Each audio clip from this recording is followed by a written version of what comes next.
DVPST शुरू होगा और 16 दिसंबर यानी 10 दिन पहले 16 दिसंबर से यानी परसों या उससे नेक्स्ट डे 16 का पड़ रहा है मंडे, तो मंडे को आपके जो है शुरू हो जाएंगे एडमिट कार्ड डाउनलोड होने कि आपकी डीवीपीएसटी किस दिन की पड़ेगी और कहाँ पड़ेगी।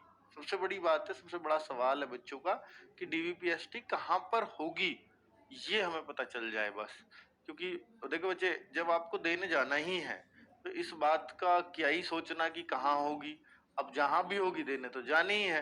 पर मैं फिर भी एक आइडिया आपको दे करके जाऊंगा कि डीवीपीएसटी जो किस डिस्ट्रिक्ट में होगी, अगर आप ये सोच रहे हैं तो ये अधिकतर अधिकतर जो पिछला रिकॉर्ड रहा है वो ये रहा।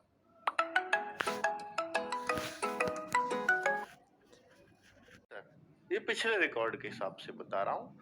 और फिर जब ट्रेनिंग पे भी जाते हैं ना, एक जेटीसी होती है, तो उस जब आप ट्रेनिंग पे जाओगे तब आपको इस बात का पता चलेगा। तो एक आरटीसी होती है, जेटीसी होती है, तो जेटीसी के लिए वो 1 महीने का टाइम होता है, वहां पे बच्चों को इकट्ठा करते हैं, तो वो भी वहीं पे होती है जहां आपकी डीवीपीएसटी हुई है ना। तो वो गृह जनपद में अधिकतर बच्चों की ज्वाइनिंग कराई जाती है। ठीक है, तो बच्चे ये है जिसके आधार पर ये बातें मैं कह रहा हूँ, जिसमें साफ साफ लिखा है कि जो भी अभ्यर्थी अहर पाए गए हैं उन सभी की डीवीपीएसटी 26 दिसंबर 2024 से आरंभ की जाएगी। ठीक है, और 16 दिसंबर को आपके इस वेबसाइट पे, जो इनकी ऑफिशियल वेबसाइट पे, उस पे आप अपने एडमिट कार्ड डाउनलोड कर सकेंगे। किस समय से होंगे ऐसा कोई समय नहीं दिया है, पर 16 दिसंबर है तो सफिशिएंट टाइम है, 10 दिन पहले आपको अपना जगह वगैरह पता लग जाएगी। अगर दूर भी होता है, वैसे दूर इतना होगा नहीं जहां तक उम्मीद है, अगर दूर भी होता है तो आप आराम से रिजर्वेशन वगैरह करवा पाओगे। ठीक है तो इतना समय है। अब दूसरी बात है बच्चों, ये ऑफिशियल भी आ गया, ये तो ऑफिशियल ट्वीट था जिसमें बिल्कुल क्लियर कर दिया। ये तुरंत बाद ये नोटिस भी आ गया था, ऑफिशियल नोटिस ही है, और 13 दिसंबर यानी आज ही की डेट का बना है। तो इसमें आप देखेंगे तो ये 75 जनपदों में प्रारंभ हो रही है। तो डीवीपीएसटी जो हो रही है सारे, ये 75 प्रदेश के 75 जनपदों में से प्रारंभ हो रही है। अब ये 75 जनपदों से ही ये पता लग जाता है कि हर डिस्ट्रिक्ट में डीवीपीएसटी होगी। तो इससे ही स्पष्ट हो जाता है कि बच्चे को दूर नहीं जाना पड़ेगा, गृह जनपद ही मिल जाएगा। और चूंकि ये सब सरकारी लोगों के सरकारी विभाग द्वारा की जाएगी, तो ऐसा भी नहीं है कि यहाँ कुछ पक्षपात होगा या वो होगा तो ये दूसरे में चला जाए, वो तीसरे में चला जाए, या बच्चे को इधर उधर भेजने से भी कोई बहुत ज्यादा अर्थ है नहीं। और डीवीपीएसटी में तो क्या ही पक्षपात होगा, जो डॉक्यूमेंट चाहिए वो चाहिए, जो हाइट है आपकी है, जो चेस्ट है वो आपकी है, यही सब नपना है उसमें। ठीक है, चलो, और जरूरी थोड़े कि आपका इसको दूसरे डिस्ट्रिक्ट में दिया जाए, है ना, इसका कोई अर्थ है नहीं। तो ये पूरे पूरे चांस हैं कि आपका गृह जनपद में ही होगा। चलो, और इसमें जुगाड़ का कोई बहुत ज्यादा अर्थ होता नहीं है, इसलिए आप अपना बिल्कुल इस चीज को दिमाग से निकालें और अपनी हाइट वाइट नपवाएं, अपना चेस्ट वेस्ट नपवाएं और अपने डॉक्यूमेंट्स दिखाएं, उस पर ज्यादा फोकस करेंगे तो ज्यादा बढ़िया रहेगा आप लोगों के लिए। दूसरा बच्चों कि यहाँ पर क्लियर तो कर दिया है कि 16 दिसंबर को एडमिट कार्ड आपके इस वेबसाइट पे आएंगे, ये भी आपको बता दिया गया है। और सबसे अच्छी बात है यहाँ दिया है कि जितने भी आपके मूल अभिलेख हैं, मूल अभिलेख तो आपको लेकर के जाने ही है, लेकिन ये लिस्ट जो है डॉक्यूमेंट्स की, जो लिस्ट है डॉक्यूमेंट्स की, ये आपको आपके एडमिट कार्ड से मिलेगी। उसने बोला है कि एडमिट कार्ड 3-4 पेजेस का आएगा और उस एडमिट प्रवेश पत्र में उल्लेखित संबंधित मूल अभिलेख, तो प्रवेश पत्र बड़ा आता है, उस पर लिखा हुआ रहता है सारे इंस्ट्रक्शंस कि भाई डॉक्यूमेंट्स की लिस्ट भी होगी कि ये डॉक्यूमेंट्स चाहिए होंगे, तो वो सब कुछ इस पे लिखा होगा, मूल अभिलेख और मूल अभिलेखों की स्व प्रमाणित प्रति के साथ। सबसे अच्छी बात है कि आपको गजेटेड ऑफिसर कोई नहीं ढूंढना उन डॉक्यूमेंट्स को टेस्ट कराने के लिए, खुद के ही साइन चलेंगे।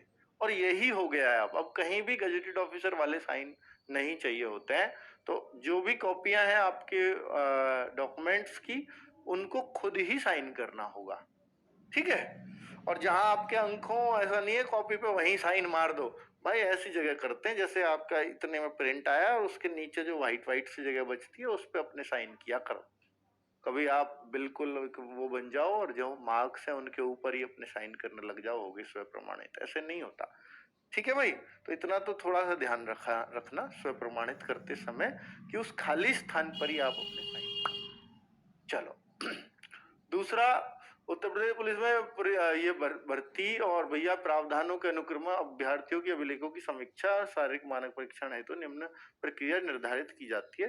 तो एक प्रक्रिया बताइए कि भाई कौन-कौन उस जो आपके डिस्ट्रिक्ट में आपके डॉक्यूमेंट्स चेक करेंगे, उस पैनल में कौन-कौन होगा, तो ये उस समिति में कौन-कौन होगा, उस समिति के लोग दिए हुए हैं कि जैसे जनपद का जिला मजिस्ट्रेट द्वारा नाम निर्दिष्ट कोई डिप्टी कलेक्टर अध्यक्ष या कोई अध्यक्ष, तो डिप्टी कलेक्टर मतलब एसडीएम लेवल का भी अधिकारी उसमें हो सकता है। दूसरा, जनपद कमिश्नरेट के पुलिस आयुक्त या वरिष्ठ पुलिस अधीक्षक या पुलिस अधीक्षक द्वारा नाम निर्दिष्ट कोई उप पुलिस अधीक्षक, तो ये डीएसपी उप पुलिस अधीक्षक, एक डीएसपी भी होंगे, एक डिप्टी कलेक्टर यानी एसडीएम रैंक के कोई होंगे, एसडीएम हो सकते हैं, और ये एसडीएम हो गए, है ना। दूसरा, जनपद के जिला विद्यालय के निरीक्षक ये डीआईओएस होते हैं, जिला निरीक्षक हो सकते हैं, या बीएस से बेसिक शिक्षा अधिकारी बीएस से भी हो सकते हैं, 4 व्यक्ति होंगे उसमें, या कोई जिला मजिस्ट्रेट द्वारा यानी डीएम द्वारा नाम निर्दिष्ट शिक्षा विभाग का कोई अन्य राजपत्रित अधिकारी, वो भी राजपत्रित अधिकारी ही होगा। और चौथा फर्क देखने को मिलेगा, और आपका डीवीपीएसटी का रिजल्ट उसी दिन सुना दिया जाएगा। बाकी ये मैंने सब पढ़ा, तो इसमें बहुत खास बात नहीं है, बस इतनी बात है कि अगर किसी को बहुत इमरजेंसी है और डीवीपीएसटी पर नहीं जा पाया, तो फिर वो अपने इस बोर्ड के सामने जाए, वहां रिक्वेस्ट करे, अपनी सारी बात लिख करके दे कि मैं क्यों नहीं आ पाया, उसका एक प्रॉपर रीजन दे, वो रीजन और प्रूफ लगाए, फिर ये बोर्ड उसका चेक करेगा कि हाँ ठीक है, तो फिर आपको एक डेट दे दी जाएगी नई की डीवीपीएसटी इस दिन आ जाओ आप। और वो इस बोर्ड पर ही डिपेंड करेगा, जो समिति बनाई गई है उस पर ही, उन 4 लोगों उस पर ही डिपेंड करेगा। तो भाई डीवीपीएसटी छोड़ना मत, अगर डीवीपीएसटी आपकी छूट जाए किसी वजह से, तो जो लास्ट डेट है डीवीपीएसटी की, उससे पहले पहले उस बोर्ड से जाकर के मिल लेना, तो फिर वो आपको एक नई डेट दे देंगे, ऐसा प्रावधान इसमें बताया गया है। ये पूरी लाइन पढ़ने से मुझे ये समझ में आया, हो सकता है आपको ना आए, पर मैंने ये समझ लिया है। ठीक है, अब अगली बात है कि भाई ये जो चीज है कि ये डीवीपीएसटी में आप सफल हुए हो या असफल हुए हो, उसी दिन एक लिस्ट लगा दी जाएगी आप ही के जनपद में। उस लिस्ट से आपको आपके नाम के आगे सफल और असफल लिख दिया जाएगा, यानी रिजल्ट डीवीपीएसटी का उसी दिन शाम को पता लग जाएगा आपको, हर एक बच्चे को। ठीक है बच्चों, तो ये सारी चीज है। अब आपको इस डॉक्यूमेंट्स के बारे में एक बार बता दीजिए, हालांकि मैं एक वीडियो बना चुका हूं, ये पिछले आधार पे बनाया है, अभी इसको कोई बहुत सीरियस ना ले, पर सीरियस लेने की जरूरत पड़ेगी 16 दिसंबर को, जिस दिन एडमिट कार्ड आएगा उस दिन एक बार लिस्ट को हम और मिलाएंगे और उसमें डॉक्यूमेंट्स के बारे में और बात करेंगे। उस एडमिट कार्ड पर जो भी डॉक्यूमेंट्स आएंगे वो लेकर के जाने। हालांकि ये जो है पिछली बार जो एडमिट कार्ड आया था उस पर भी लिस्ट आई थी, उसके आधार पर ये सारे हैं। ठीक है, तो इस डॉक्यूमेंट्स के लिए मैं ऑलरेडी एक वीडियो